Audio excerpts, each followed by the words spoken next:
Começando mais aqui um Pode Papo com o Maurício. Para você que está nos acompanhando, se inscreva no canal, deixe seu like, pede para a família, pede para os amigos também se inscrever, beleza? Hoje eu estou recebendo aqui um camarada com uma inteligência ilimitada, né? Que é o nosso amigo aqui, Bernardo Veloso, que nós vamos bater um papo hoje aqui e conhecer um pouco mais sobre a vida dele. Agora eu vou lançar, só um minutinho, Bernardo, vou lançar agora para pegar toda... Eu gosto sempre de aprontar com os caras que estão aí atrás, aí, né? Então agora eu vou lançar uma coisa nova no programa e que eles vão ter que se virar para fazer. Se quiser, manda pergunta sobre mim, manda pergunta sobre... como é que fala? Vê quem vocês querem assistir aqui também, né? Pergunta qualquer coisa também, por exemplo, sobre uma ideia que você tem, uma curiosidade que você tem. Pode ser mundial, não interessa do que é, de quem é. Vocês mandam essas perguntas pra gente, manda sua curiosidade, que aí a gente vai pesquisar e vai responder. Beleza? Bernardo, e aí? Fala, Maurício, beleza, mano? Beleza. Quando você falou, vou pedir um negócio aqui pros caras que trabalham aqui na produção, que vai ser... Eu falei, mano, ele vai pedir pros caras fazer swing, certeza. Foi me dando um medo, bicho. Tem coisa que eu não peço, porque os caras já fazem por eles, só deixar só autorizar. Então Entendeu? Gente, né? Então, cara, meu, você tem umas coisas que interessantíssimas que eu tava lendo de você. Primeiro que você é apresentador ou você é roteirista? Eu sou os dois. O que você começa?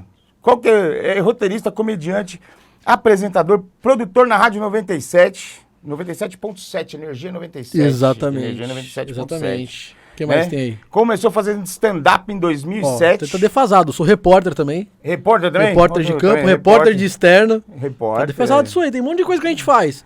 A gente não faz nada direito, Maurício, a gente faz tudo. Mas incrível. Mas, meu, tem uma coisa direito, eu faço tudo. Uma coisa que eu sempre fui doido por isso aí, que você fazia o Mortadela. O Mortadela foi meu primeiro trampo profissional com humor. O Mortadela eu escrevia as charges animadas.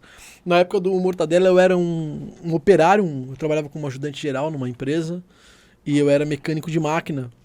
E, cara, eu não tinha isso é muito louco, porque eu não tinha muito acesso à leitura diariamente.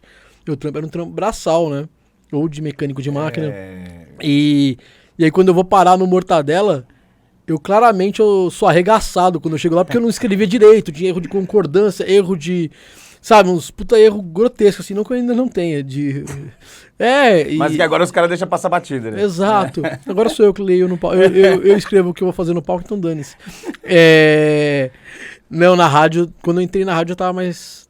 Quando eu migro pra rádio, eu já tava mais esperto. Mas quando eu começo no Mortadela é bem difícil, porque, tipo, os meus primeiros textos, eu lembro que eu trabalhava durante o dia na fábrica e mandava os textos... metalúrgico? Não, era uma fábrica de costura, de malote. Eu era mecânico nas máquinas de costura. E ajudante geral também. E aí, às vezes, eu tinha que escrever uma charge animada, vinha a ideia. E o que eu fazia? Eu ia arrumar a máquina de costura, você levanta a máquina de costura para ver o motor dela, o coração dela, enfim, toda a engrenagem. Então eu levantava a máquina de costura, apoiava, começava arrumava a máquina, que era meu trabalho, mas ficava de olho na supervisora da empresa, e quando ela estava longe eu escrevia, tipo, a base do texto que eu queria escrever. Tipo, eu ia fazer uma charge animada sobre... o programa do Gilberto Barros, aquele que falava "Boa noite, Brasil!". Sim. Aí eu queria colocar, eu fiz uma dessa, eu queria colocar o Terves na cadeira da verdade, lá que eu fiz a cadeira da eletricidade, que ele falava mentira, tomava choque, então eu tinha que pensar nas piadas que eu ia colocar dentro disso, que a charge animada basicamente eram as piadas que faziam acontecer, além da história. Então eu ia tendo as ideias das piadas soltas, e eu ia com a máquina de costura aberta, cheia de graxa, escrevendo num pedaço de papelão, pra depois ir na casa do meu irmão, porque eu não tinha um computador, na casa da minha mãe, pedir pra usar o computador pra roteirizar, ou ir na hora do almoço, no escritório da empresa, pedir pra usar o computador. Ninguém ficava feliz quando eu sentava pra usar o computador. Todo mundo, porra, mano, o cara tá no computador implantado, escrevia o textinho lá, me ferrava escrevendo, porque não tinha intimidade nenhuma com... computador. Redigir um texto, mas é assim que eu começo, como roteirista do Mortadela. Aí depois, quando as coisas começam a dar certo, aí eu vou atrás, começo a ler mais, começo a me preparar mais. E quando você escreve, você acaba aperfeiçoando, aí vou atrás... Começa a ler mais. Sim, vou atrás de... Exatamente. Hoje em dia você aprende de tudo na internet. Quero ser um roteirista, você vai aprender como fazer roteiro com tutoriais. Eu quero construir uma nave que eu vou pra Lua. Você vai aprender a construir, vai ter dinheiro, não sei. Mas você vai aprender. Negócio do swing lá, os caras tudo pesquisam toda hora. O nome do tutorial tá no Xvideos, você pode procurar lá, Maurício. Tá lá. Queria agradecer pela água que vocês tiraram o rótulo, mas claramente todo mundo sabe que é Bonafonte. Fala, Maurício. Eu ia falar pros caras, tira a porra da tampa também. Geralmente a gente já põe no copo aqui, ó. Eu tô bebendo também pra não fazer propaganda da Coca-Cola, por isso Coca-Cola aqui. Então não vamos falar Coca-Cola nem Bonafonte, melhor não. Não, a única coisa que eu faço aqui é a cerveja aqui, que é do Luiz. Ele trouxe boa pra caramba, é boa mesmo. Ele tá te pagando? Não tá pagando porra. É que eu faço show no bar do Luiz, ele também não me paga, então tá bom, continua. Falou que ia trazer umas caixinhas pra gente beber aí, mas... Então eu já falei, quem quiser trazer alguma coisinha que é própria, que fez, alguma coisa, trouxer aqui, Você deixa aí, vai ficar como divulgação. Legal. Cara, então quer dizer que você já tinha ideia de ser humorista, roteirista, quer dizer. Vamos lá. Como é que começa a bagaça toda? Porque você tava nas máquinas escrevendo, você já tinha uma ideia. Mas isso já era velho já. Isso eu já era velhaco. Eu tinha, sei lá, meus 27, 28 anos de idade. Quanto você tem, cara? Desculpa perguntar. Eu tenho 43. Mas eu começo a mexer... Você tá acabado, hein, velho? Rodei muito sem óleo. Rodei muito sem óleo. Eu falei assim, se eu chegar nos 50, 55 com a cara do... Você sabe que eu vou mudar meu título pra Guarulhos só pra não voltar em você depois dessa frase, né, Maurício? Só pra deixar bem claro. Só pra ter o gosto de falar, não votei, viu? Te ligar, falou, ó, chupa. Votei no Marquinhos do Colar. Votei essa honra. Eu começo com 17, 18 anos fazendo rádio comunitária. É ali que eu pego o gosto. Por que o rádio, a cada veículo que aparece falam que o rádio vai morrer e o rádio se torna mais forte? Porque o rádio tem um bagulho chamado credibilidade. Isso é verdade. Que outros veículos de comunicação, principalmente os que são democratizados e os que não têm uma direção, a gente acaba não dando muita importância para a hierarquia. Mas quando você tem uma direção, uma supervisão, um coordenador, você tem uma hierarquia por onde passa-se um filtro e por onde você tem uma credibilidade dentro do que é feito, porque é feito com qualidade, porque você tem a quem responder. Quando você dá total poder de comunicação a alguém, isso é democratização. Mas você perde muitos dos filtros. Então quando o cara é apresentador, diretor, coordenador dele mesmo, a tendência é que ele erre feio em algumas situações. Monark é prova disso. Porque...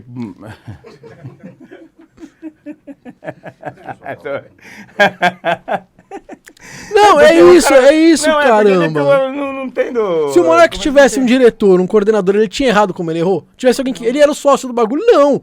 Na primeira que ele falou lá, que o Monark é um caso à parte. O Monark, ele é um gênio. Ele é o único cara que ele consegue errar perguntando e não respondendo. Ele é um caso a ser estudado. Na primeira que ele fala, pensar em bater em mulher, errado? Ali um coordenador tinha pegado e enfiado a mão no cu dele, dele do avesso, olha que eu venho cá explicar como é que funciona. É errado falar merda, animal. E aí ele não teria feito o que ele fez, tá ligado? Então quando você não tem toda uma hierarquia, todo um processo, tudo que a gente faz na vida precisa de um processo, entendeu? Se você for assar uma carne na sua casa, você precisa do processo de comprar o carvão, acender a churrasqueira, temperar a carne. Tudo é um processo. Se você catar a carne e jogar no meio do fogo sem fazer nada, ela vai queimar, não vai ficar, entendeu? Muita gente, quando você fala isso, acha que é... Como é que é aquela restrição que tinha antigamente? Censura? Censura. Não, não é. Eu também acho. Não, que eu tô falando assim... E eu acho que não só na rádio, não. Tem, principalmente na internet. Porque a internet, você tem mais desinformação hoje do que informação. Você vê cada merda na internet que você fala, pô, e as pessoas acreditam. Tem muito conteúdo mal feito, entendeu? Mas é parte da democratização e eu acho muito legal. Eu sou a favor de democracia em todas as situações. Somos dois. Então, cara, eu sou muito a favor, mas o tempo e o próprio mecanismo da coisa vai acabar mostrando para as pessoas qual que é o lugar certo, entendeu? E aí vai sobreviver no meio disso tudo quem tiver qualidade e quem tiver credibilidade. E enfim, aí eu começo lá em rádio comunitária com 17, 18 anos. É assim que eu começo a pegar paixão por rádio, por humor. Eu me apaixono por programas de rádio, tipo Estádio 97, que é um programa que hoje eu presto serviço para eles. Eu às vezes faço reportagem, às vezes apareço por lá porque eu sou da rádio, sou do programa Morde a Sopra, né? Que era o próprio programa Morde a Sopra, chamava Programa do Palhaço, e eu era ouvinte desse programa. E hoje eu integro o programa. Na época eu ouvia programas como Sobrinhos do Ataíde, que eram sketches de humor no 89. Eu ouvia programas como O Pânico, o Chupim. Eu lembro de alguns programas da rádio que a gente tinha que nem a praça, mas era falado no rádio. Esqueci agora o nome do programa, mas era muito bom. A escolinha do professor Raimundo, ela nasce no rádio. Era um cara que fazia, não era o Chico Anísio, era um cara que fazia a voz do professor e dos alunos. O cara, ele fazia... Mano, ele escrevia o bagulho, fazia o... agora vou chamar o Maurício Brinquinho. Ô, professor, tudo bem? Eu queria te perguntar... O cara fazia todas as vozes. Agora eu vou chamar o Johnny. E o cara fazia outra, mas caraca, mano. E as pessoas não sabiam, as pessoas que ouviam... A do Johnny ficou perfeito. Ficou perfeito, né? A do Johnny meio... E aí... Coitado do Johnny. Não precisa disso. Hoje aqui tá calor, hein? E aí você acaba... naquela época tinha a magia do rádio, né? Você conseguia vender todo esse teatro. E tem uma nostalgia, né? Dos avós, dos pais que ouviam muito rádio. Meu pai chegava de manhã cedo, 6 horas da manhã, ele tinha um programa que chamava O Pulo do Gato. Opa! Sim! Então, só que meu pai colocava aquilo pra acordar a gente pra ir pra escola. Então ficava, Pulo do Gato! Uau, uau! E ele ligava aquela porra no último. Tinha mãe que colocava o Zebete. Zebete. Joga água nele! Que dirigia o ônibus quando eu era metalúrgico. E ele, de madrugada, ele colocava a porra do Zebete também pra gente acordar quando tava chegando na empresa. Joga água nele. Então, o rádio, e até hoje o rádio na pandemia foi o veículo de comunicação mais consumido e de maior credibilidade. E segue dessa forma, entendeu? Então, eu acho que a democratização da internet, assim, da comunicação na internet é muito legal, mas quem tem bala pra tirar vai seguir fazendo o trampo bem feitinho. E aí, depois das rádios comunitárias, eu fico um tempo sem trampar com isso, e aí lá na frente que eu venho cair no Mortadela. Aí do Mortadela eu vou pra rádio, do rádio pro stand-up, e aí sigo minha vida. Mas tem uma outra coisa que eu li aqui, mano, que essa aqui eu queria saber. Tem cara aqui que nem... Não, aqui todo mundo conhece o orelhão, não tem jeito. Você foi limpador de orelhão, você andava com o quê? Com um cotonete grandão? Hein? Eu não era nem o cara que limpava o oficial, eu era o ajudante. O que é muito pior. Porque se você é o cara... Não, eu era o ajudante. O cara tira a cera do orelhão e você só ficava carregando a cera. Existe uma empresa, existem empresas que higienizam o orelhão. Naquela época, quando tinha orelhão, hoje quase não tem mais. E esse cara... Ele tinha o carro dele, ele prestava serviço para essa empresa. E era realmente um baldinho com um produto de limpeza. E te conto como é que funcionava o processo. Ele vinha, passava por cima do orelhão o pano. Mano, a gente terminava... A gente começava a fazer, era 3, 4 da madrugada. Para terminar 6, 7 da manhã. Caraca. Então ele vinha com um paninho com o produto, passava em cima do orelhão, tirava, passava por dentro.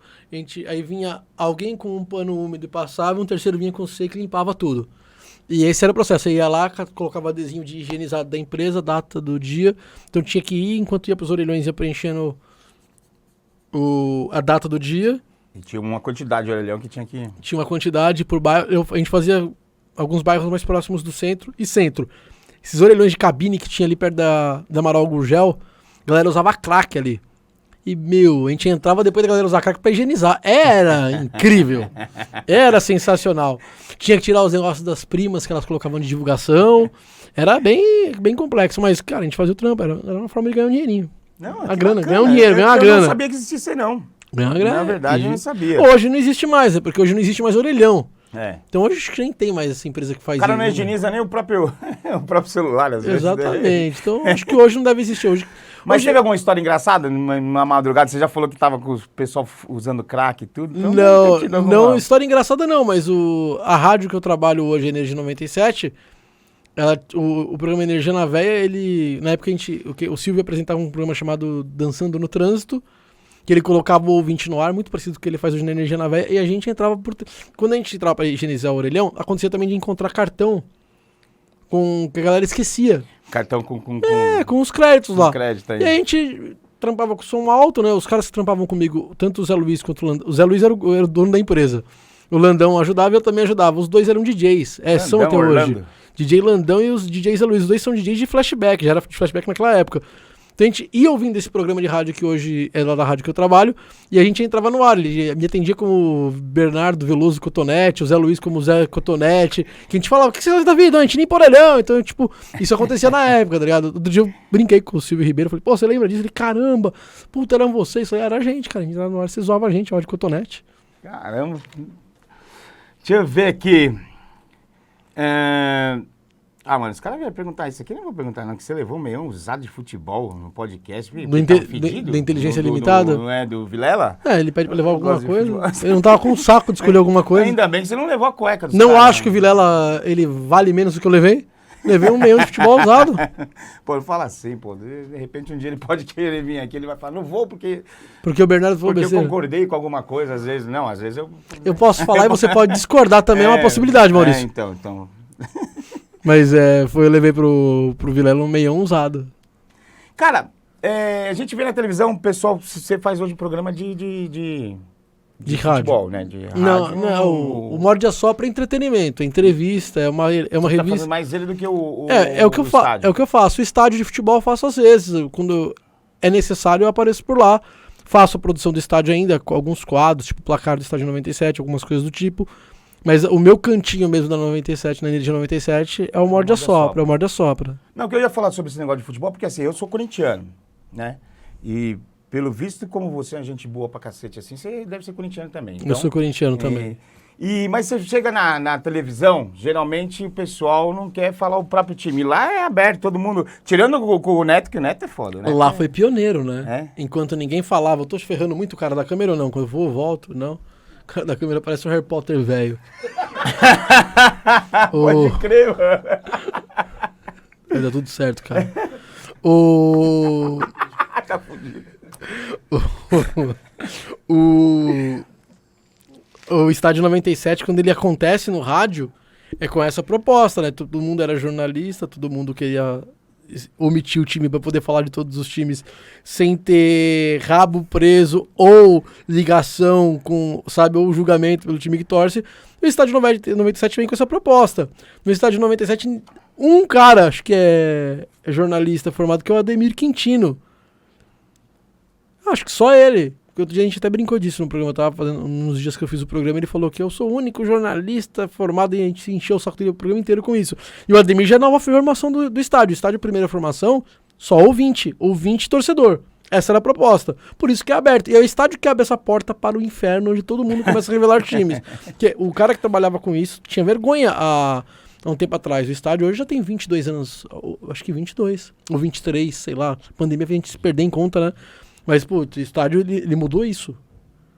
E hoje a rádio volta a mexer de novo com isso, quando a rádio cria o Energia em Campo, que é a transmissão de torcedor para torcedor. As narrações são... Então, de novo a rádio... E nada mais justo a 97 fazer isso, porque foi a 97 que trouxe o torcedor pro ar. Nada mais justo a 97 trazer o torcedor para a transmissão. Então, acho que demorou para ser feito, mas quando foi feito, deu muito certo e foi no time. Aí, acho que cara, é deve bem ser legal. muito bom você, corintiano, ter que... Tá num jogo do Palmeiras, por exemplo. Né?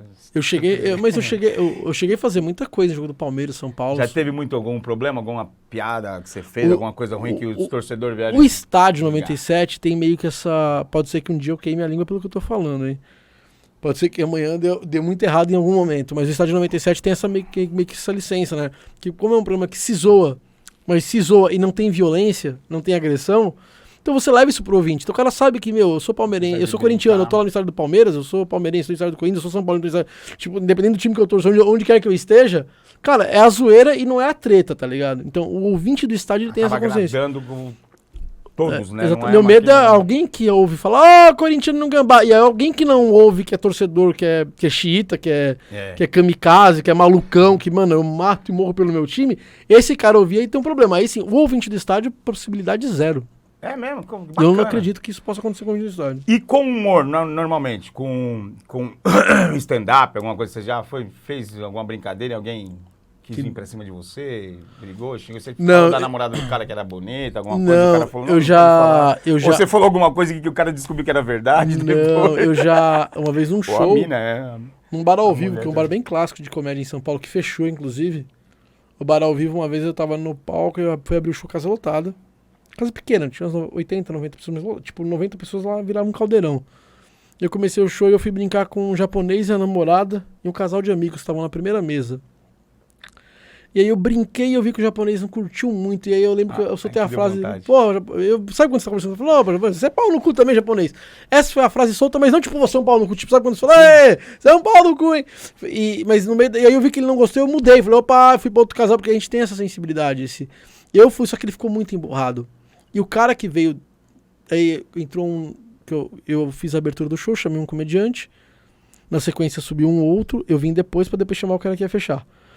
O cara que sobe depois, faz o show e ele não se apega a isso, mas o cara tá emburrado embaixo do palco. O terceiro cara, que é o Humberto Rosso, também de podcast, do Planeta Podcast, fiz show com ele durante muito tempo. O Humberto Rosso, ele sobe no palco e ele percebe, tava gritante o japonês de mau humor, então ele vai conversar com o japonês. A pergunta dele pro japonês é: ô japonês, que foi que você tá aí de mau humor? O que foi que você não tá puto aí, japonês? A frase foi essa. Foi o suficiente pra ele levantar, gritar: ele me zoou, me chamou de pau no cu, e foi embora, foi saindo na casa. E a mesa que tava com ele não levantou. Nem a namorada, nem o casal de amigos. Aí ele saiu, quando ele saiu, eu vi qual que é, entendi a treta, aí eu fui atrás, fui conversar com ele, tipo, meter uma birrinha. Sim. Falei, vamos voltar lá, eu te peço desculpa do palco. Se alguma coisa te ofendeu, a gente conversa lá, vamos lá. Se foi lá que você se sentiu ofendido, é lá que a gente resolve, vem comigo. Porra, eu não tô aqui pra te zoar ou pra tretar com você, tô aqui, tipo, cara, essa foi a única... eu sou um cara que eu interajo muito com a plateia, eu tenho muito... Então, quer dizer, no momento ele não se expressou, deu esse problema, ele entrou no carro e foi embora. E quando ele foi embora, a gente volta... segue o show e eu nem consegui fazer meu show direito, porque quando eu subi, tipo, o show virou isso, a galera queria saber, então virou um show de interação e funcionou, mas não foi nem meu show direito. Aí no final do show a gente foi conversar com a namorada e o casal de amigos que estava lá, eles explicaram que ele não era uma pessoa fácil, mas nada justifica, então é um erro que pode acontecer quando você interage com a plateia, né? E eu nem fui agressivo com ele, eu nem nada pesado, é que ele realmente não queria, ele não tava num bom dia e aí a coisa deu errado. Essa foi a única vez que comigo deu errado. Porque a pessoa que vai no show de humor, ela já tem que se preparar pra... Na verdade, tem uma disputa de quem vai ser zoado ou não, pra depois sair comentando com os amigos. Eu até entendo, porque assim, quando Mas dá uma olhada aqui, se você pegar qualquer um desses caras aqui, ó. Ó a barba daquele cara ali, ó. Se você pegar isso aí, você subir no stand-up e olhar pra isso aí, você não tem como você não fazer piada, fala a verdade. Personagem da Praça Olha Nossa, o Johnny, né? Dá um bordão pra ele. Tô no podcast, dá um bordão tipo assim pra ele. Fala que eu te escuto, dá um bordão pra ele. É um personagem. Então, mas eu meio que... Sabe o que é, Maurício? Assim, se você vai num show de comédia, e por isso que eu tomo muito cuidado quando eu vou interagir, é muito justo que você sente, assista e o cara te faça rir. Você não precisa entrar no show, você não tem que ser piada, você não pagou pra isso. Você pagou pra sentar lá e dar risada do cara que tá te falando, entendeu? E essa é a ideia. Você paga pra ser plateia, e aí a gente acaba interagindo. Tem pessoas que querem que a interação aconteça, tem outras... Geralmente você vai num grupinho aí, a gente quer que zoa já pra gente depois tirar barato depois, Às vezes o show rola sem interação nenhuma, é maravilhoso também. Também. Sim. Entendeu? Mas a pessoa... Então, quando eu vou interagir com alguém, eu tomo o maior cuidado. Se eu entender que essa pessoa não quer, eu parei. Porque ela não tem que entrar no show, ela não é obrigada a entrar no show. Na primeira pergunta que eu faço, se ela não der a devolução, se não voltar, eu já entendi que não, eu já cansei de fazer isso. Pô, seu nome, Maurício? Maurício. Não, você não. Aqui, ó. Aí o outro cara tá indo, opa, Ricardo faz... Aí, aqui eu já entendi que ele não quer. Então ele não precisa participar, entendeu? É muito claro pra mim. Então esse feeling eu sempre tive. Com o japonês esse dia, eu tive o feeling, eu vi que ele não queria, eu saí dele. Mas ele se apegou ao fato de eu ter me dirigido a palavra. Então, aí é ser dodói, entendeu? Pô, você ficou 2 minutos fazendo piada com o cara. Você humilhou o cara, aí eu tô errado. Não, eu me dirigi pra ele, ele não quis responder, e aí eu saí dele e fui pra outro. A frase, porra, japonês, é um pau no cu, ele não quer falar mesmo, e fui pra outro. Ali, ele achou a desculpa pra levantar e sair birrento. Entendeu? Sair puto comigo. E eu realmente, eu dei esse mecanismo pra ele, eu dei isso pra ele. Quando eu usei a frase errada. Mas em nenhum momento ele fica puto comigo por piada. Ele ficou realmente puto porque eu me dirigi a ele. Não teve uma piada. Uma pessoal, eu não fiquei zoando ele por ser japonês, ou ele por estar com a namorada, nada. Eu me dirigi, ele não gostou. Eu saí, usei uma frase. Eu acho que quando... Acho que se ele tivesse falado do pau dele, ele não ia reclamar, mas como foi no... Né? Aí eu acho que ele fica bem puto, Maurício. Mas ali... Aí eu acho que ele ia ficar bem puto.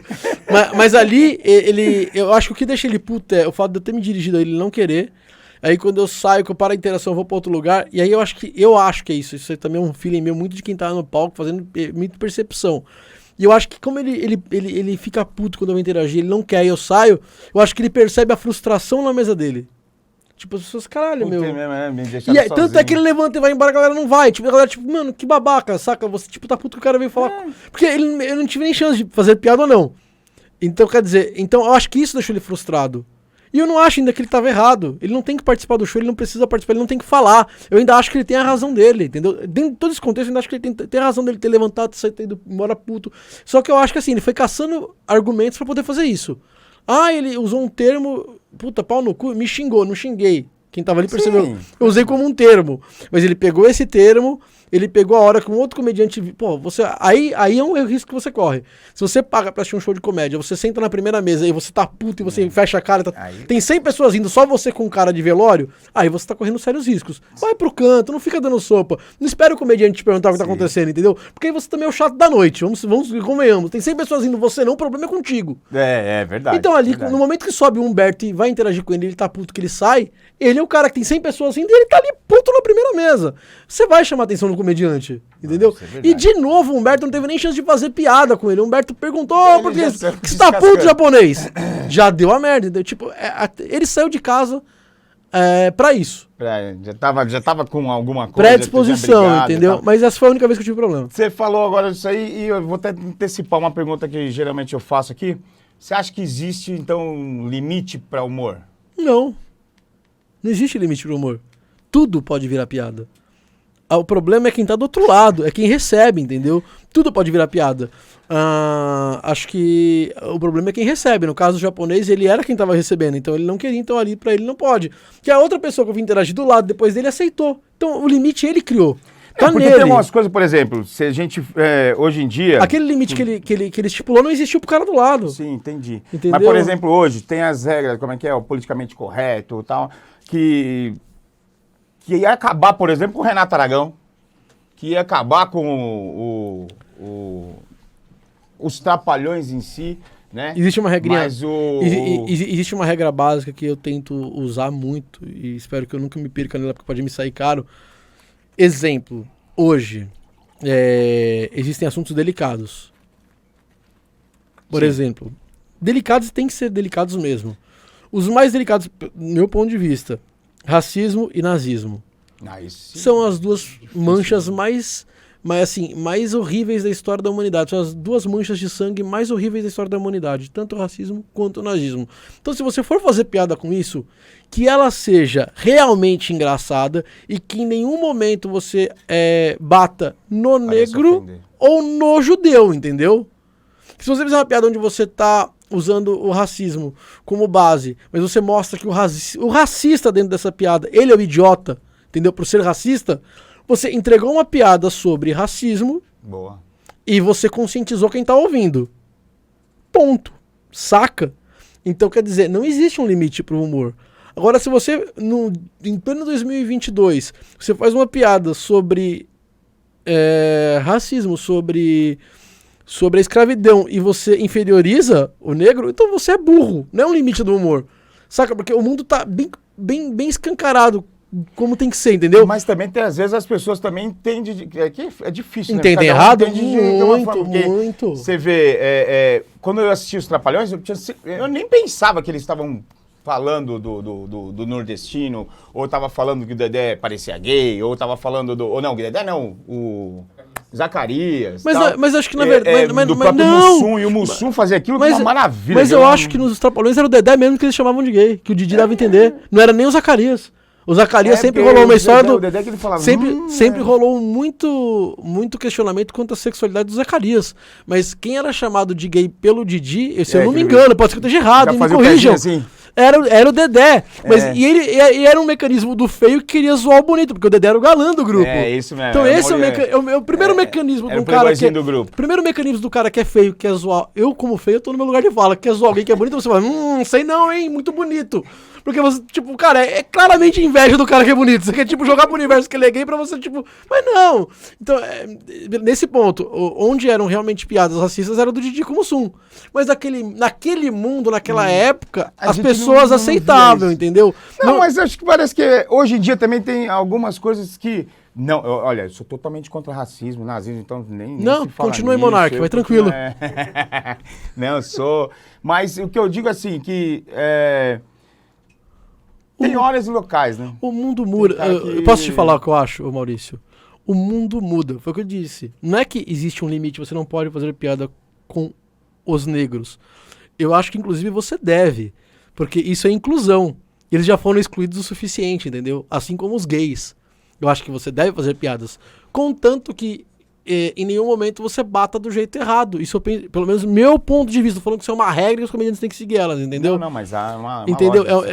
Entendeu? Teve um tempo que era aceitado, e assim como nesse mesmo tempo que era aceitado essas piadas, a gente fingia que não tava vendo. O cara que é negro não conseguiu uma entrevista de emprego, ele passava porque o outro era branco, ele entrava.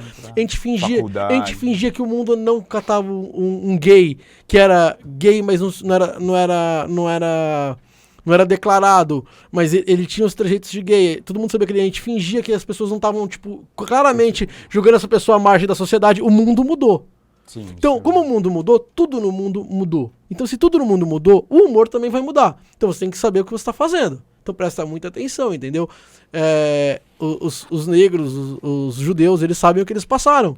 Então, se você pisar na bola, os caras vão vir pra cima com muita vontade.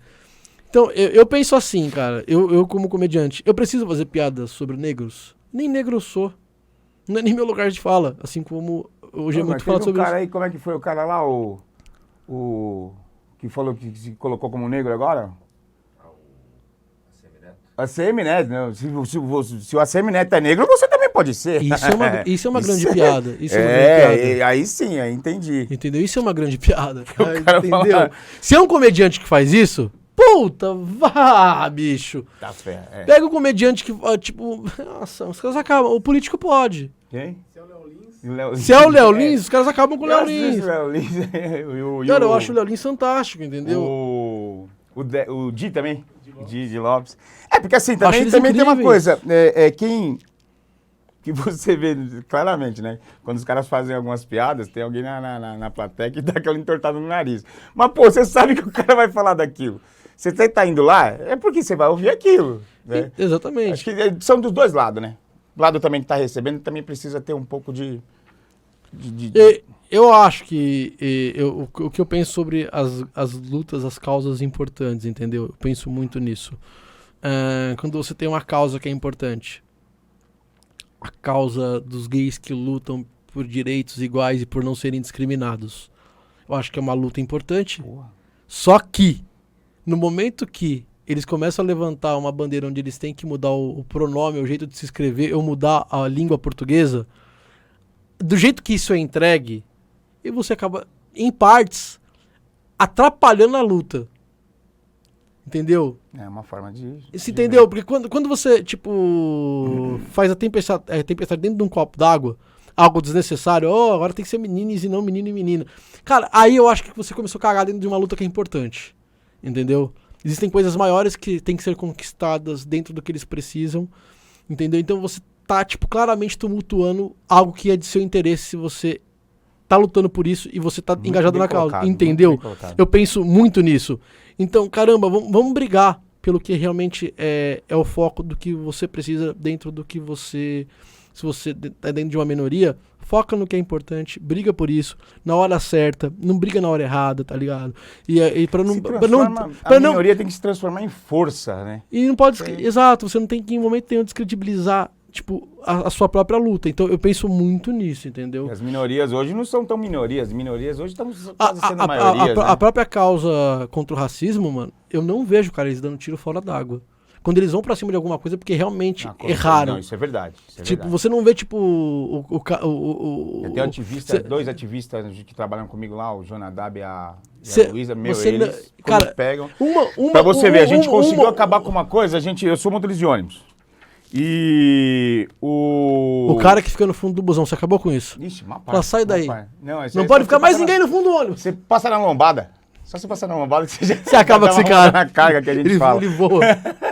Mas o ônibus que passava pra pegar a gente, pra ir trabalhar, que a gente ia mais cedo, né, lógico, chamava negreiro. Os caras chamavam de negreiro. E aí a gente, como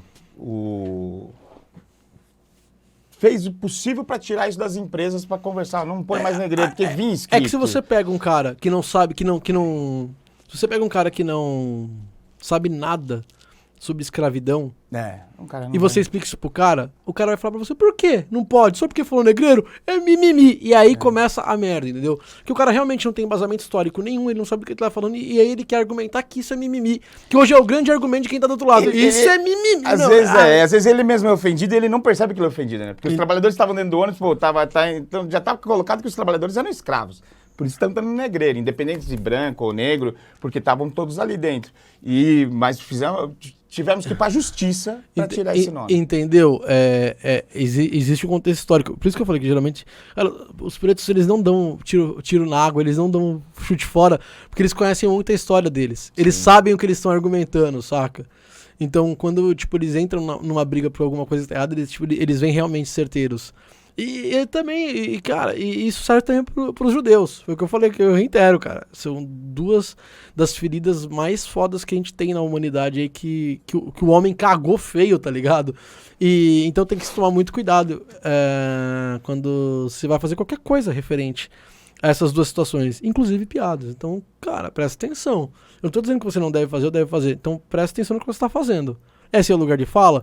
O que você está fazendo com o preto ou o judeu nessa piada? Como é que você está colocando ele? Presta atenção, porque pode sair caro, entendeu? O mundo mudou. Hoje, o mundo, ele é uma via de duas mãos, a comunicação. É o que vai e volta. Tinha um tempo que só emitia e não voltava. Hoje o mundo mudou. Então, cara, como dizia minha avó, passarinho que come pedra sabe o cu que tem. É isso aí mesmo. Não, então pra gente encerrar um pouco esse assunto, mas assim, não tem limite, mas tem que ter bom senso. Bom O mundo não tem limite, mas tem que ter bom senso. Tem- Dessa forma que você Tem vê. que ter consciência que tudo que você faz causa ação. Ação e reação, causa e efeito. Tudo que vai e volta. Tenha noção de que o que você faz vai ser ouvido. Então vai ser vai reverberizar e aí vai, mano. E hoje em dia, quando ouvem, já espalha pra todo mundo, né? Porque a comunicação rápida que a gente tem na internet hoje. Então, cara, presta atenção. Bicho, Ficou animadão, né? Assunto Não, sabe por tranquilo, quê? leve. Porque o assunto é bom. A propósito do podcast é eu não falar muito sobre certos assuntos por mim mesmo, para as pessoas me conhecerem no meu dia a dia normal. Mas quando aparece, a gente vai falar de tudo, não tem problema. Sim. Quando aparece assim, eu gosto muito de discutir, porque ainda acham algumas coisas banalidade. Não pode falar que é banalidade. Não, Na nossa própria língua portuguesa, a gente tem que fazer as mudanças, a gente tem que... Todo assunto ele deve ser abordado, cara, porque é discutindo, é conversando que a gente entende, é conversando que a gente se ajeita. Verdade, isso também acho. Tudo tem que ser falado. Tudo tem Mesmo que ser porque é pra falado. ser informado. Como eu falei, Até- a internet desinforma também. Até Então, o Monark, quando errou, ele conscientizou. Porque a gente virou o foco pro assunto, não que ele conscientizou, mas o foco no assunto, trouxe o assunto à tona, nós debatemos e falamos sobre, entendeu? Então, é importante. ele até agora não sabe do que eles estavam falando, mas... Exatamente. Ele pagou caro por isso. Mas quem foi atingido num primeiro momento, depois colheu também disso. Assim, conseguiu, tipo, vamos conscientizar a galera. E algumas pessoas realmente entenderam e foram conscientizadas. Bernardo, Pô, já vi que você tem uma consciência política ferrada. Gostei muito desse seu lado já também. Mas quais foram as suas referências? A gente tá falando aqui do Renato Aragão, do Mussum, do Dedé e Chico Anísio, né? Qual que foram suas referências no humor? Vamos lá. Você quer saber no geral? Ou você quer Porque saber... você primeiro, a sua ideia era ser roteirista. De repente, você, além de roteirista, você já virou humorista. Ou você já tinha essa ideia? Não, eu quero ser roteirista, mas eu quero ser humorista. Vamos lá, referências no humor. Não. Pô, acho que a primeira referência no humor é a revistinha de piada, de anedota, é o Costinha. Costinha, putz, é mesmo. Minha primeira referência que eu tenho com humor, assim, acho que realmente é o disco do Costinha, é o Golias. A escolinha do Golias eu achava fantástico. O Golias interagindo com o Carlos Alberto na Praça Nossa eu achava formidável. Eu nem fui um cara que me apegou tanto aos Trapalhões. Eu entendia que parava todo mundo pra ver aquilo no domingo à noite. Eu parava pra assistir, eu gostava, eu me divertia, eu ria. Eu não entendia muito bem o que era. Mas o que me encanta realmente é o Golias na praça, depois da escolhendo Golias. É o disco de anedotas do Costinha. São as primeiras coisas que realmente começam a me prender, sabe? Tipo, falar, caramba, isso aqui é legal pra caramba. A velha e boa anedota, ela é Eu tenho primos que contam piada muito bem. Eu tenho um primo chamado Clóvis, que, cara, o Clóvis é um puta contador de piada. Ele é referência pra mim. E... Agora temos também... Aí depois vem o rádio, quando eu conheço o rádio, que o rádio me abraça muito, e aí na sequência, lá na frente, vem a própria comédia stand-up. E aí dentro da própria comédia stand-up eu vou procurar referências aqui dentro, que são as referências que hoje eu até conheço os caras, que é tipo o Danilo, o Porchat, o Rabin.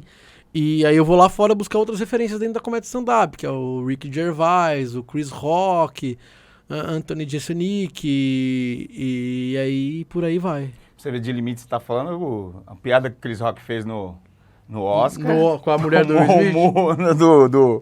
do Will Smith, né, meu? Aliás, a piada do Will Smith tem várias camadas também, né? Aí você pergunta do limite. Se você pegar... tem várias situações dentro daquela situação. Quando o Chris Rock faz a piada, num primeiro momento o Will Smith ri. Foi verdade. Aí ele olha pra esposa, a esposa tá puta, ele para de rir. Fala, opa, acho que eu tenho que fazer alguma coisa, porque ela tá... A primeira reação do... Na hora que ele deu a porrada, eu pensei que ele fazia parte do show. Eu pensei que fazia... até o dia seguinte, um dia depois, as pessoas estavam ainda discutindo se aquilo era armado ou não. Qual que é a função da piada? Fazer as pessoas rirem. O que aquela piada fez num primeiro momento com o teatro lotado? Todo mundo riu. Então, vamos a um primeiro ponto. A piada, como piada, como função, ela atingiu o objetivo dela. Sim. Não vamos discutir isso. Aí você discute se é politicamente correto ou não. E aí vem a história que eu te falei da ação e reação. Entendeu? No primeiro momento ele cascou o bico. Quando ele é um risco que você corre quando você conta uma piada. É um risco que você corre quando você aconteceu com ele. Aí a ação foi a piada, a reação foi o Will levantar e dar porrada. Só que quando o Will levantar a porrada, a gente não pode esquecer que o Will também tem uma ação. Sim. E aí qual que é a reação disso? Ele perde o espaço dele, acho que no Oscar durante 10 anos, é isso, ou 5, eu não sei. 10 anos, né? 10 anos. E aí ele, cara, acaba que, mano, o casamento foi pro saco, ele se internou. Você entende como toda ação tem uma reação? Então quer dizer, quando você conta essa piada, onde você mexe num lugar que é delicado, a ação foi a porrada. A ação foi a piada, a reação foi a porrada. Só que a porrada também é uma ação que gera uma outra reação. Então, foi uma forma de violência mostrada pro mundo inteiro. Entende? Puta, cara, foi a primeira vez que a gente viu o Will Smith fragilizado. É. O Will Smith sempre foi. Mas sabe o que é? O Will Smith, que também passou por palcos e fez comédia stand-up. E todo comediante stand-up sabe que se tem uma coisa que você não pode é justamente pegar mal com piada. Que senão...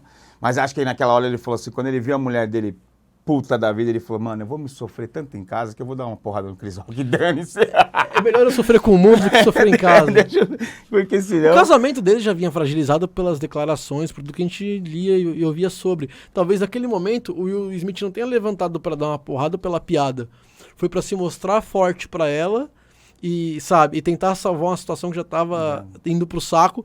Então, não é sobre a piada, que é sobre muitas outras coisas também, além da piada, entendeu? Envolveu muitas. Entendeu? Cara, já te pegaram de surpresa no show? Tipo assim, você vai assistir um show, você vai lá pra... Você acabou de falar, uma vez vai assistir um me show... masturbando no camarim. Não, não, nunca vi. Ainda bem que não foi no ônibus. Porque, não, assim, ônibus nunca pegaram. Nunca pegaram. Eu fico no fundão. Porque assim, às vezes vocês também, todos os humoristas em geral, também tem seu tempo as mas pessoas acham... Como assim, Maurício, pegaram? Me explica isso aí do pegaram de surpresa. Então, eu vou te falar agora, calma aí. Porque às vezes você tá no seu horário de folga. Pô, hoje eu vou assistir um show pra mim relaxar. Nem avisou pro cara que você ia. Né? Mas é um conhecido e tal. Não, de repente o cara vê você lá e fala, porra, mano, sobe aqui. Eu aviso pra pedir VIP. Já fiz isso com o Padilha. Já, Padilha, tô indo aí, com o Danilo Gentili, o Danilo, vou assistir como stand-up raiz, me dá VIP. Isso eu já fiz. Sim. Mas, não, se eu for num show de comédia pra assistir o cara me chamar pra fazer o show, subo e faço. Hoje em dia é tudo natural pra você. Às vezes, se eu for num show de comédia de um amigo meu, eu vou pra assistir. Mas se ele me chamar pra fazer, o comediante é fominha pro palco. Se ele me chamar, faz 5, sobe disputa? Aqui. Existe racha? Ou é um pessoal muito mais unido? Sabe que eu sou meio que um cavaleiro solitário dentro do negócio. Eu ando meio à parte, eu ando meio que na sombra da coisa. Eu tenho meu público, que é o público da rádio.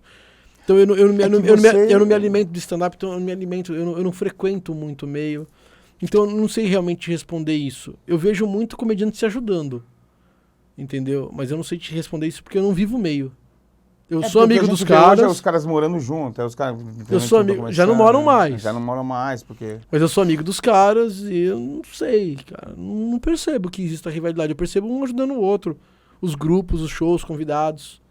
Tinha um tempo que caras grandes frequentavam mais shows pequenos. Mas nesse tempo, Pra dar os aquela caras levantada. grandes não eram tão grandes. Então tudo isso eu entendo. Hoje, por exemplo, pro Thiago Ventura ou pro Afonso Padilha decidir fazer uma participação num show pequeno, esse cara perde muito dinheiro. Então isso dificulta, não que eles não façam, eles ainda fazem. O Ventura tava fazendo show no Capão Redondo recentemente. Ontem, segunda-feira, As condições começam a mudar e ele começa... não sei quando é que isso vai pro ar, mas a gente tá gravando numa terça. Ontem, segunda-feira, ele tava no Bexiga, com 3 comediantes novos, ótimos os 3, fazendo um show X, lotando o Bexiga. Isso pros 3 comediantes é importantíssimo, pro Bexiga é importantíssimo.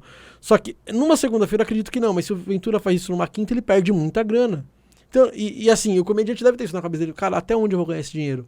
Porque esse dinheiro pode ser o dinheiro da minha vida. É verdade. Pode ser que o Ventura faça isso mais 10, 20 anos e se torne milionário, que amém, que Deus abençoe, que seja assim.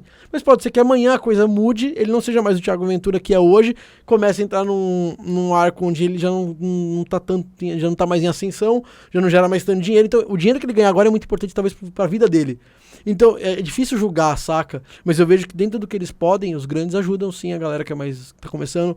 Tem a galera que Mesmo porque não é ainda tão parece- grande que ajuda mais porque tá mais próximo. Apesar de tudo, ainda parece que o stand-up ainda no Brasil ainda tá... Parece que ainda tá no início, assim. Muita gente não conhecia, né? Sim, tem 15 anos de stand-up, então ainda é tudo muito no começo. Tudo muito novo ainda. Ainda é um movimento que se forma, né? Tem uma diferença do seu público da rádio, seu público de teatro, de stand-up?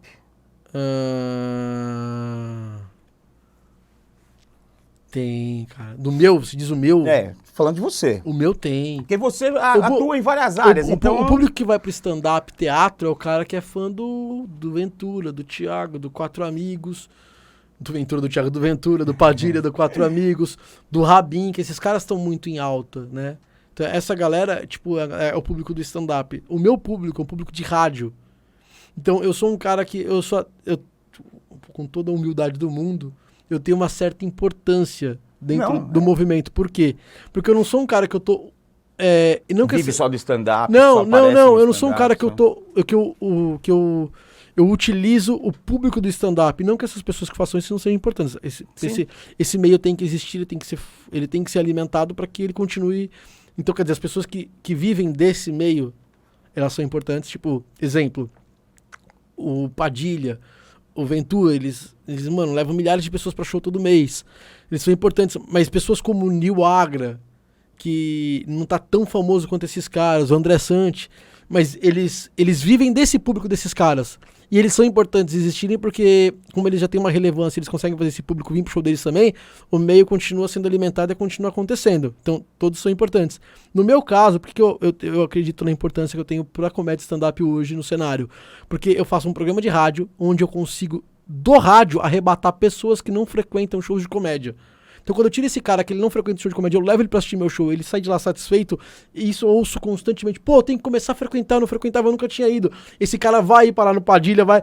Cara, é um grão de areia pro Padilha e pro Ventura e pra esses caras. Mas quando esse cara cai no show do Nil Agra, no show do André Sante, no show de comediantes que estão pra explodir, mas ainda precisam, sabe, ainda estão agariando o público, então eu acabo fazendo um trampo importante pra esses caras também.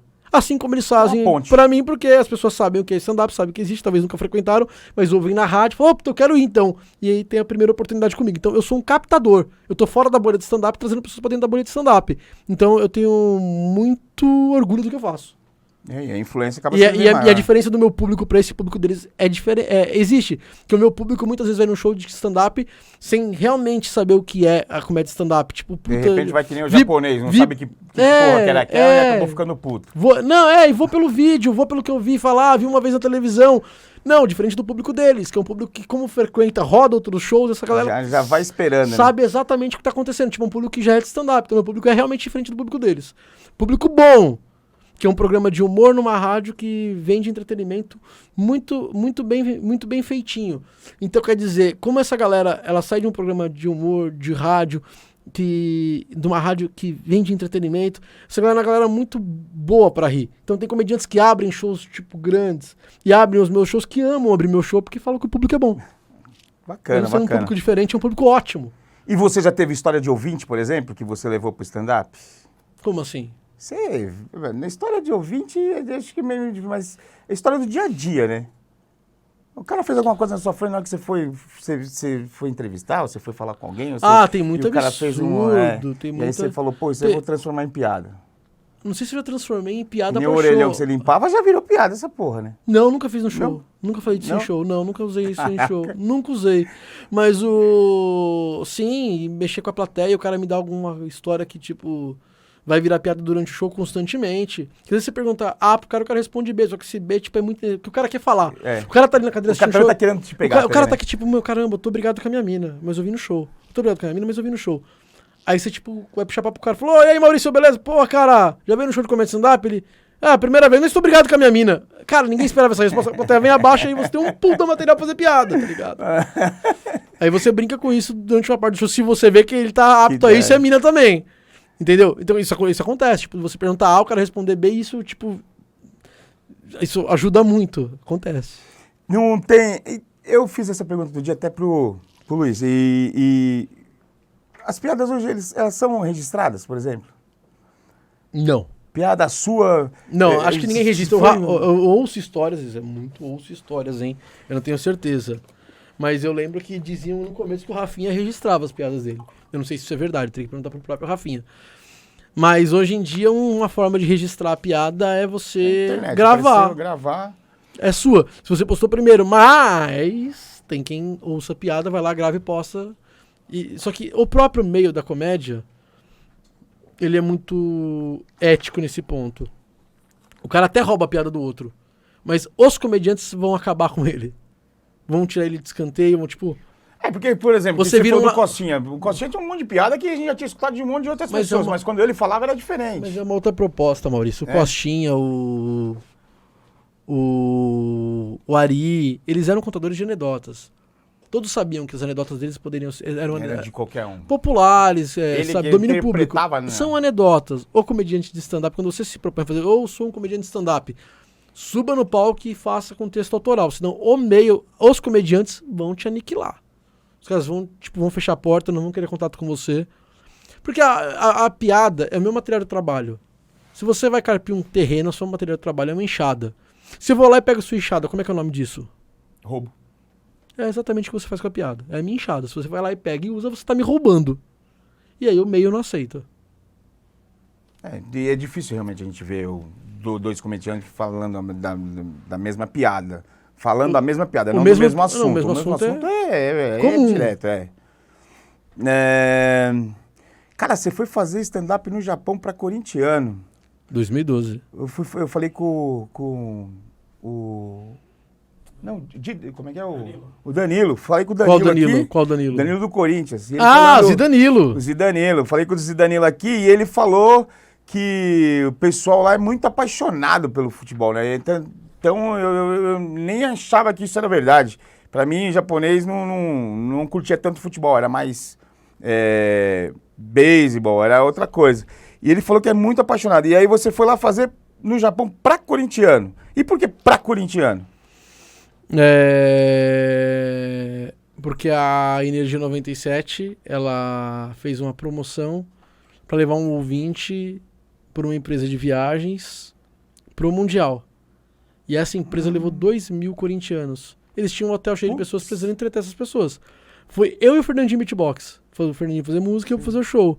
Então assim que aparece o convite. E, cara, foi incrível viajar. A gente fez pro brasileiro lá. Mas eu tenho até uma passagem no meu show que eu falo sobre o Japão, sobre algo muito peculiar que tem no Japão. Foi uma experiência incrível. E é muito louco, você falou do Danilo, que eu vi que ele veio aqui da entrevista pra vocês. O Zidanilo. E é muito louco, porque na semifinal devia estar, sei lá, 0, -1, não lembro quanto tava, muito frio. E aí entre os dois times em campo, o Danilo ele é o único que entra de camiseta. Todo mundo de manga comprida, sabe? Com aquela de camisa, aquela que esquenta, né? Que é a segunda Térmica, pele, segunda pele, que é térmica. E o Danilo ele entra de camiseta. Ali eu tenho certeza que ele entrou pra jogar pra caralho. Ele não Ou eu corro ou eu morro de frio, então... Exato. Ele jogou no Japão durante a carreira dele, né? Jogou. Ele jogou lá. Então ali a gente tem certeza. Fala, mano, o Danilo veio muito pro jogo. E ele é absurdo nos 2 jogos. Ele é absurdo. A gente fala do gol do Guerreiro, mas o gol do Guerreiro, metade do gol é dele, né? Dele, não tem Ele poderia ter falar. feito. Se você me dissesse, Bernardo, você pode mudar aquele lance. Gol do Danilo. Na pancada, no corte Se que eu ele dá tivesse aquele no lugar chute. dele, eu não sei se eu dava a bola. Eu ia tentar fazer e dane-se. Ele chuta, né? Ele corta e chuta, não é isso? Ele Foi. que chuta. Não, ele passa, não é? Não. Ele chuta, né? a bola. O personagem ali da Praça é Nossa falando. A construção com o Paulinho e tem um corta-luz de alguém no meio, o Jorge Henrique Tem um ou não? cabelo certinho do outro lado. Hã? Chaleira, cara. Jogada aqui, toda a construção. É isso, né? É a construção da jogada, é isso mesmo. Se alisar um lado do cabelo dele ali, dá uma Damastor Pitaco ali, não dá. Verdade.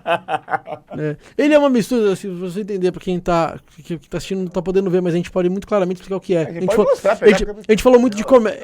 A gente falou. Ficando imaginário, a gente falou muito de comédia aqui. Exato. Se você quer entender quem que é o rapazinho que tá falando que é personagem, é muito claro desenhar ele. Se o Afonso Padilha comer o Zé Ramalho, nasce ele.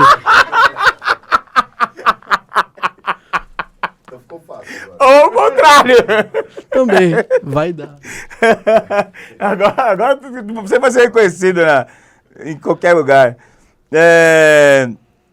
Cara, tinha mais uma outra pergunta aqui que eu queria fazer pra você. Putz, mas isso aqui... Você teve uma treta com o Maurício Meirelles, é isso? Eu tive? Teve? Não sei. Não sei também. Quem fez sua Falaram pauta? aqui, falaram que... acho que eu vou ter que conversar. Que foi uma saída do grupo das comédias. Você Quem fez foi a pauta? trocado pelo Maurício Quem Meirelles. fez a pauta? Quem fez essa porra aqui? Da onde que vocês leram isso aí? Foi você, Johnny? É lógico, Johnny. Você errou muito, Johnny, na treta. O primeiro grupo de comédia que eu formo, que eu saio, que saem comigo, quem entra no meu lugar é o Maurício Meirelles, mas treta zero. O Mal me liga, falando, mano... Maurício começando na época, a gente já tinha um grupo. E o Maurício falou, cara, os caras me chamaram pra fazer entrar no seu lugar. Algum problema? Teve alguma treta na sua saída? Eu falei, teve muita treta e não tem problema nenhum você entrar. Você vai usar o palco a seu favor.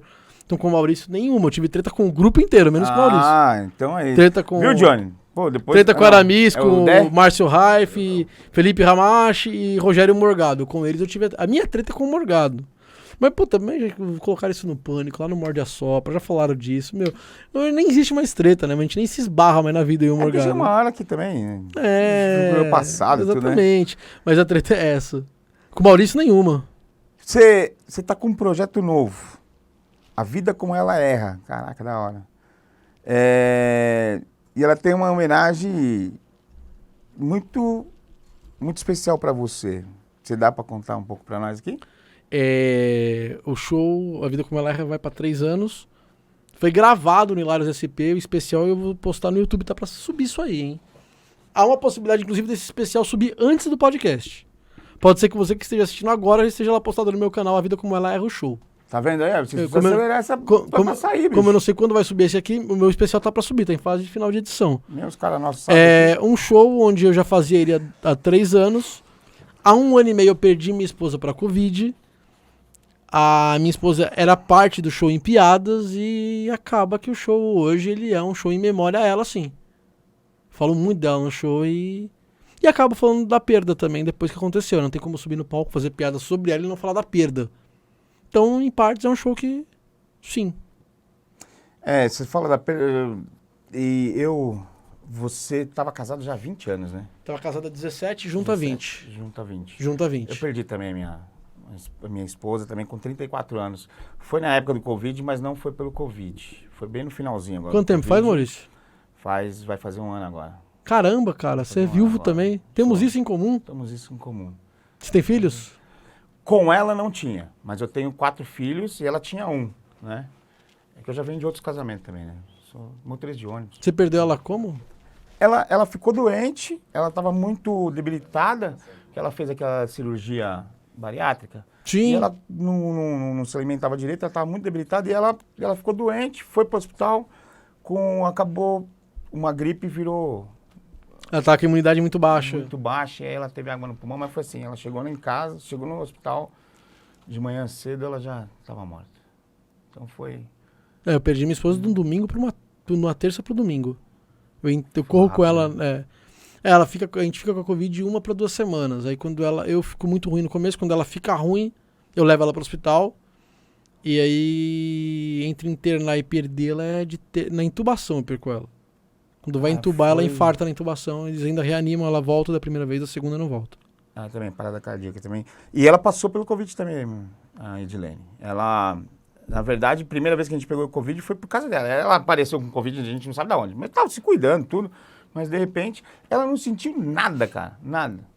Eu também, a primeira vez, não senti nada. Na segunda, me deu uma diarreia desgraçada.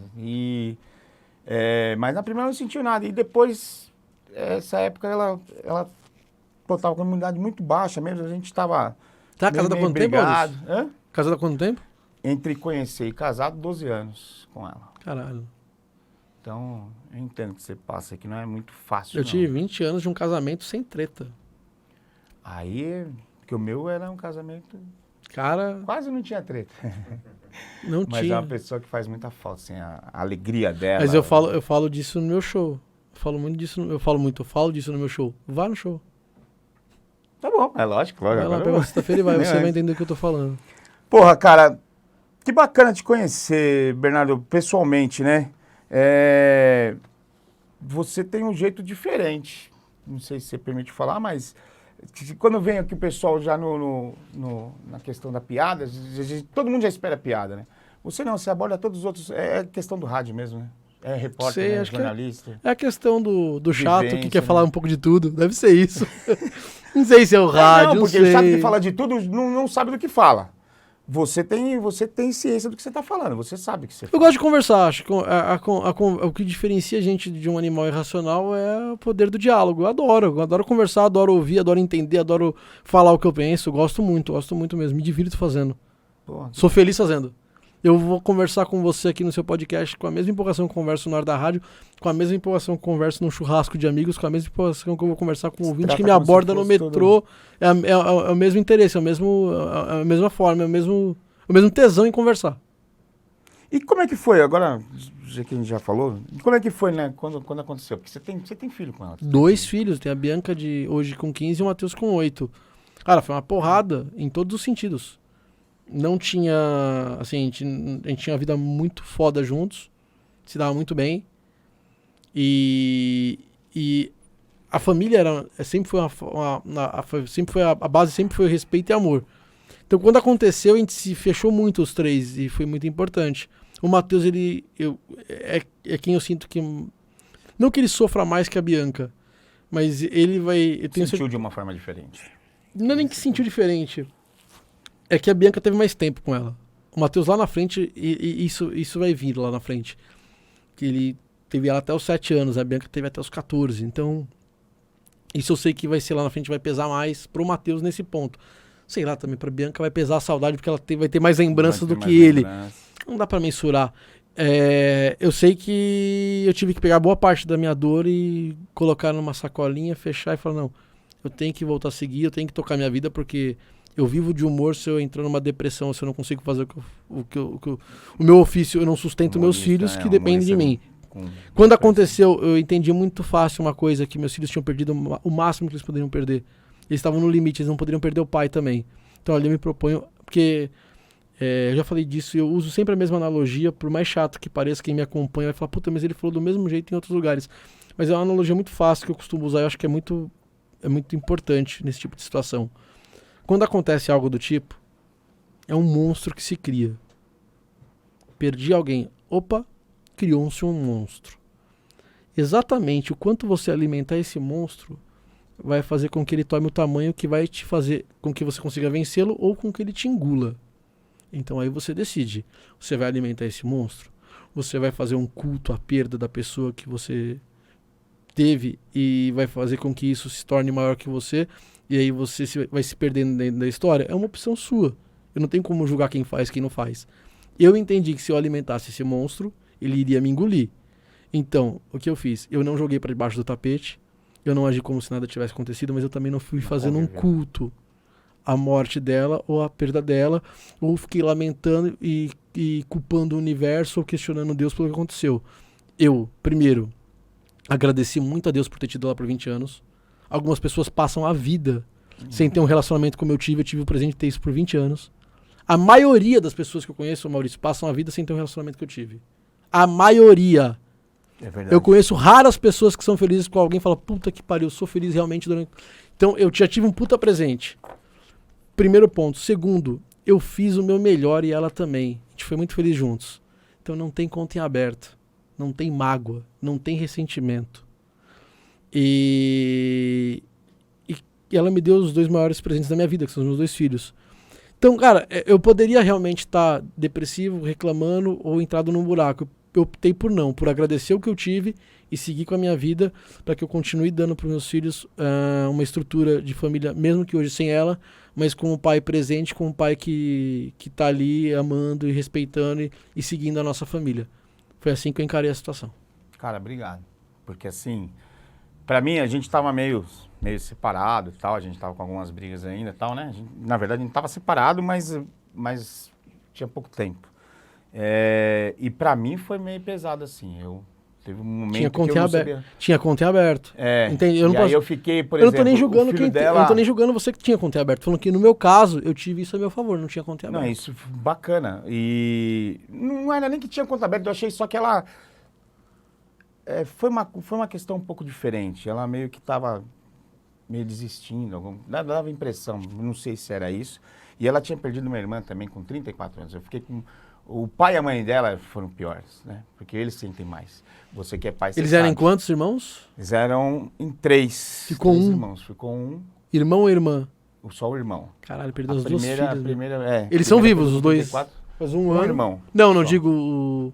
Os pais dela são Não, vivos. os pais dela são. Então, e eu ficava imaginando isso. Falar, pô, ainda assim é melhor o filho perder a mãe e o pai do que o pai perder um filho, que ele deve ser uma dor muito mais forte. Não é né? a questão, não é a dor. Porque A questão é só a questão da dor, é a inversão da ordem natural. Então. Você cresce preparado para perder seu pai e sua mãe. Mas você não tem um filho, você não é preparado para perdê-lo. E tanto é que é um dos maiores medos que a gente tem na vida.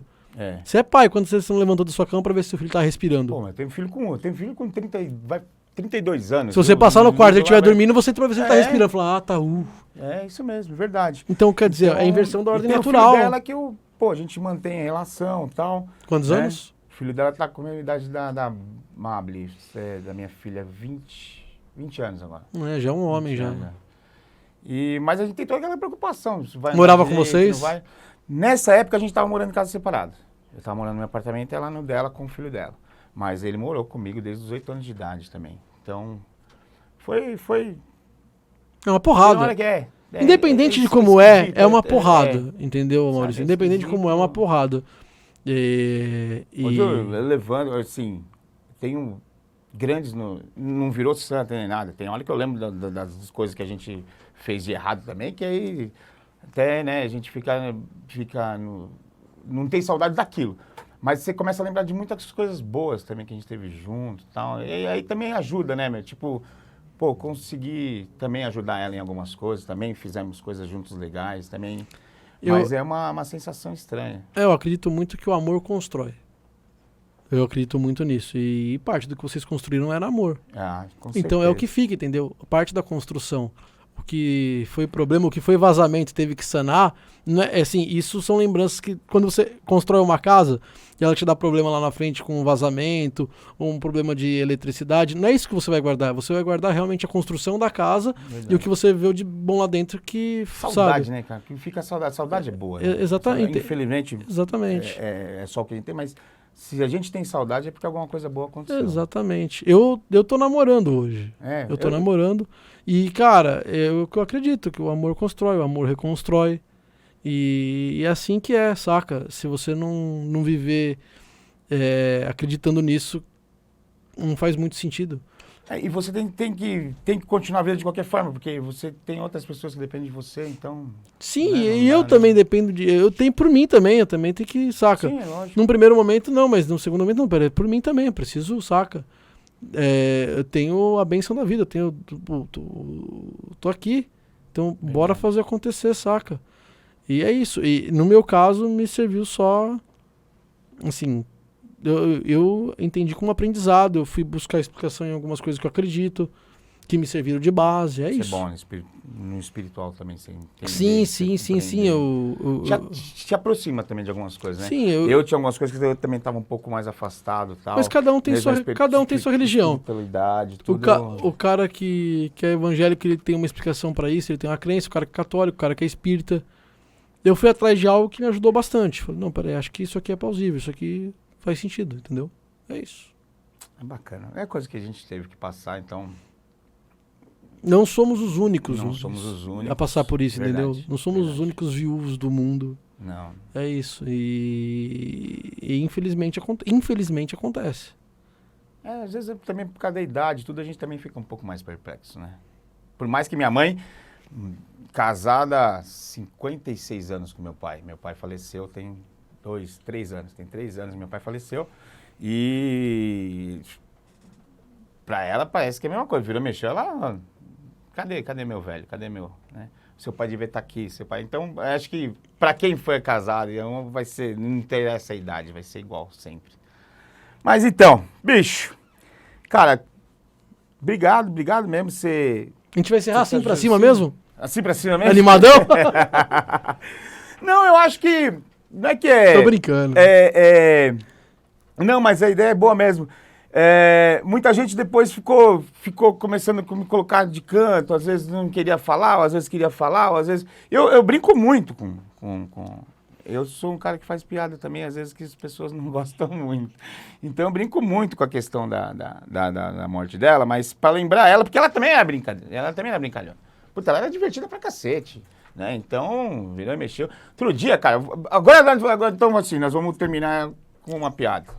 Sobre a sua esposa que morreu. Não é Isso vai dar muito certo. Calma aí. Escuta, amor, escuta. Isso vai dar muito certo. Eu tava numa casa, a gente tava Vai lá, Monark, vai lá. Tava no litoral, você vai dar risada. Os caras dando risada aqui, nós já sabem.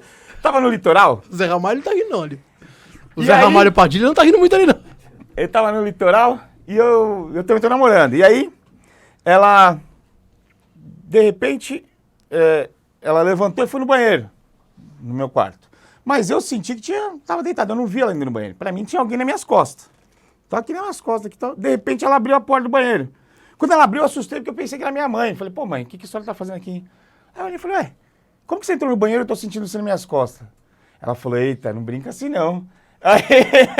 Aí eu saí do quarto depois e fui ver minha mãe pra gente tomar café, tá? Minha mãe falou assim, falei, ué mãe, dormiu bem? Ela falou, não dormi nada não. Falei, por que a senhora não dormiu nada? A Edilene, seu pai me enchendo o saco a noite inteira. Falei, como é que é? Não, porque a Edilene vinha lá e brincava comigo e puxava minha perna e não sei o que e tal. E o pai tentando, né? Seu pai tentando tirar ela lá pra ela, dando risada, brincando. E os dois ficaram bagunçando lá no quarto. Aí minha namorada falou assim, aí ela falou assim, aí depois de um certo horário, aí eles conseguiram, foram descansar. Deixaram em paz, foram descansar. Aí a namorada falou assim, não foi nada. Ela foi deitar lá com o Maurício lá na cama. Saiu do seu quarto e deitou com ela. Então, foi uma coisa que aconteceu, sabe? Eu falando uma coisa, minha mãe outra. Minha mãe é muito espiritualista, minha mãe meu pai estudou para ser padre. E acabou não indo porque... Não encontrou nenhum coroinha, casou com a sua mãe. Ele conheceu ela primeiro. Entendi. E aí, ela também, ela é muito católica e tal, então ela tem... E foi divertido, a gente sentiu essa diversão mesmo por causa dela mesmo. Mas é isso, a gente... foi o que eu falei aqui no começo, tudo vira piada. Até o que é mais triste da vida também pode virar piada, depende de quem tá ouvindo, depende de como você encara, depende de tanta coisa, entendeu? Eu acho que é ruim pra quem leva tudo a ferro e fogo, pra quem deixa de rir, dizia Chaplin, né, que um dia sem risada é um dia perdido. Então só toma cuidado com o que você faz da sua vida aí, de repente você tá cavando um buraco de onde você não vai conseguir sair. Eu penso muito nisso. Leva a vida com bom humor, é mais fácil, mais gostoso. Mais leve. Exatamente. Mais leve, mais divertido. Exatamente. Chega no final do dia, você tá mais tranquilo. Exatamente. Bernardo! Puta, cara, tem uma pergunta agora que eu não lembrei. Quase que eu fecho, ainda bem que você lembrou disso aí. Quase que eu fecho sem a pergunta do programa. Bernardo de hoje com 54 anos? 43. Puta, você tá acabado mesmo, foi o que eu falei. Já falei do meu título de eleitor, né? Tá bom. O Bernardo de hoje, 43 anos. O arrombado vem aqui pra abrir a porta ali agora, só pra atrapalhar, né? Tinha que ser o Toninho. Olha, e vai continuar, Toninho. Não, tenta mais, Toninho. Porra já, então, pode estar atrapalhando o arrombado. Já que você tá atrapalhando, o arrombado atrapalha de uma vez, fica nessa plantação. Festival de personagem. Tô falando pra você, a diversão minha aqui é vir aqui e ficar olhando pra cara deles. Ali, Ainda mais Harry Potter agora. Toninho, Harry Potter, o Zé Ramalho com o Padilha, o Périx, é um show de personagem. Né? Continua. E é tocador de pagode ainda. Enfim, vá, nem parece, olhando daqui, pô. Se você não conta, eu jamais adivinharia. Phil Collins. Tem o Johnny, que se você colocar o boné dele, vira o Thiago Ventura da Cracolândia, né? Da Shopee, sei lá. Mas se ele tirar todo o cabelinho que falta nele, ele vai lembrar o Lula Molusco. Também. Também. O Bernardo de agora, 43 anos e com uma puta experiência vivida mesmo, de várias situações, pudesse voltar atrás, uma viagem no tempo, e achasse lá o Bernardo com 18 anos. O que o Bernardo de hoje falaria pro Bernardo de 18 anos? Vai estudar mais do que você está fazendo. Se aprofunde melhor, entenda mais o que você está fazendo. E quando você pegar alguma coisa que está começando a acontecer, invista muito nisso, porque é o que vai fazer dar certo. Se eu tivesse mais preparado no começo do stand-up, talvez eu tivesse melhor hoje como é de stand-up. Então eu acho que eu me mandaria estudar mais dentro do que eu estou fazendo. Não que eu tenha entrado sem estudar, mas eu acho que se eu tivesse... Quem veio agora e começou a fazer comédia agora tem mais possibilidades. Eu tinha muito pouco material para poder... Entendeu? Material, então se eu pudesse ir lá isso no Bernardo de 29, 28, 27 anos. O Bernardo de 18 anos... Caraca, bicho. Vai estudar. Vai se aprimorar, saca? Eu acho que eu perdi muito tempo sem estudar, sem ir atrás de conhecimento. E acho que atrás disso eu correria com mais vontade. Que esse Bernardo de 18 anos, ele tá tentando jogar futebol. Ele tava quebrando o pé no São Caetano. Pô, já começou a tentar futebol quebrando o pé no São Caetano, então já devia falar, não vou. Antes disso, bicho, não vai jogar no São Caetano.